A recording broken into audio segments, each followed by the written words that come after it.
Maseret Souka résumé du Daf Yudchet. La Gemara d'abord termine de traiter la question d'un srach pasoul au milieu de la souka.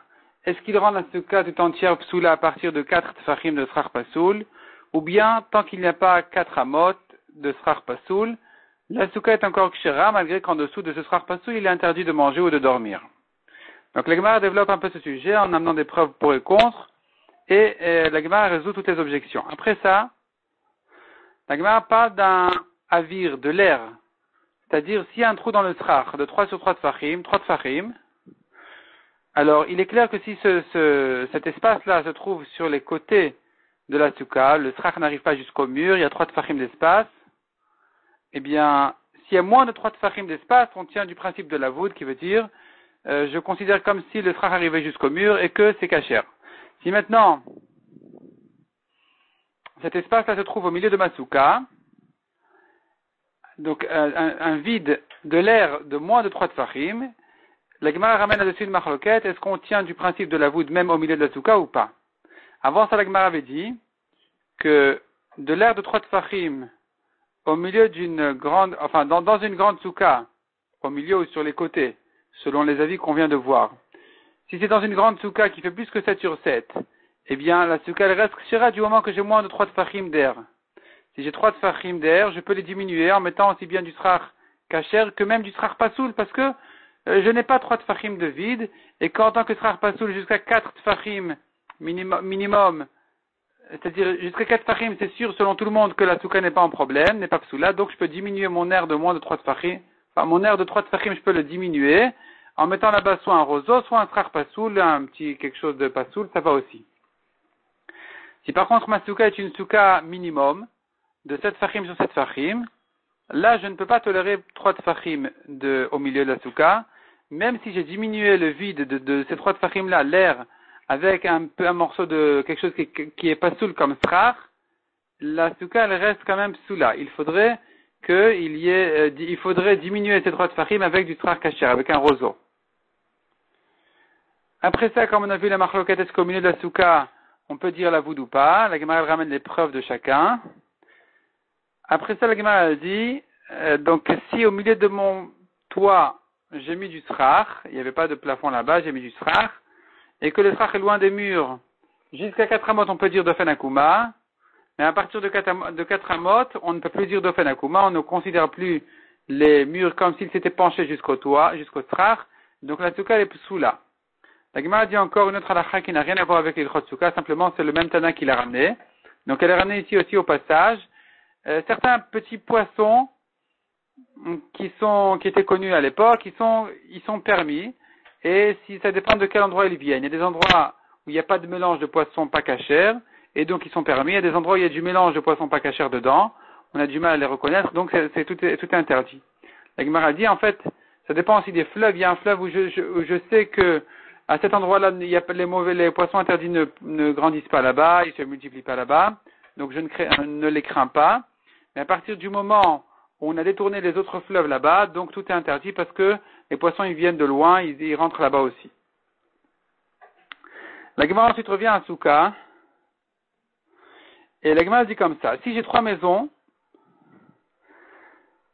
autour de ma Souka, et en fait c'est pas autour de ma Souka, c'est 3 maisons une de chaque côté, en forme comme la lettre Chet, et ces 3 maisons-là,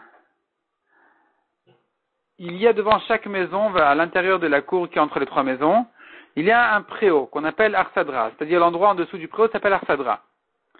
Et donc ça éloigne mon srach des murs de la maison, des murs extérieurs de la maison, ça m'éloigne de plus que 4 amot, parce que le préau en question, l'Arsadra qui est l'endroit qui est couvert par le préau, est plus que 4 amot, donc je ne peux plus profiter maintenant des murs de la maison pour ma souka. Comment est-ce que je peux mettre maintenant un srach kasher au milieu de cette cour-là, qui est entourée de ces 3 maisons, qui sont et ces 3 maisons-là qui sont en fait entourées de Arsadra, qui sont les préaux en question. Et donc, comment je fais maintenant une souka là-bas, entre les préaux, alors que je n'ai pas de mur là-bas? Alors, si j'ai des petits mines, qui veut dire des bâtons, tous les moins de 3 tfachim, tout au long de l'Arsadra, eh bien, ça me forme un mur de la voûte, et donc la souka est kshera.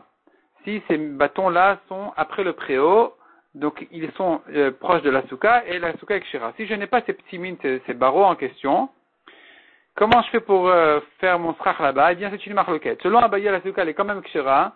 Selon Rava, elle est psoula. Selon Abaye, elle est kshira, pourquoi? Alors que finalement les murs de la maison sont loin et que je n'ai pas de barreaux pour permettre la souka. Eh bien, on a un nouveau système de murs qui s'appelle Pitikra Yored Vesotem, c'est-à-dire l'épaisseur du préau, je considère comme si elle descendait et elle fermait jusqu'en bas une sorte de barrière. Et donc, c'est suffisant pour considérer que ma souka est entourée de barrières et de murs lekshera. Selon Rava, par contre, la souka est psoula, on ne tient pas de principe-là de Pitikra Yored Vesotem. La Gemara ramène une autre marloquette entre Rav et Shmuel dans Ilchot Shabbat. Est-ce qu'on tient de ce système de Pitikra ou pas? Là-bas, il s'agit d'un endroit qui n'est pas du tout entouré de murs, ni de maisons, ni rien du tout. C'est dans les champs, c'est dans un endroit complètement ouvert. Et j'ai simplement un plafond, un toit, qui est appuyé sur 4 bâtons. Est-ce que j'ai le droit de porter en dessous, tout au long de cet endroit-là, qui s'appellerait une grande arsadra, ou pas? Et là-bas, on voit, selon Rav, c'est permis parce qu'on dit Pitikra Yored Vesotem, c'est-à-dire l'épaisseur de ce plafond en question, l'épaisseur de ce toit. Et je considère comme si elle descendait, qu'elle entourait ma arsadra de mur.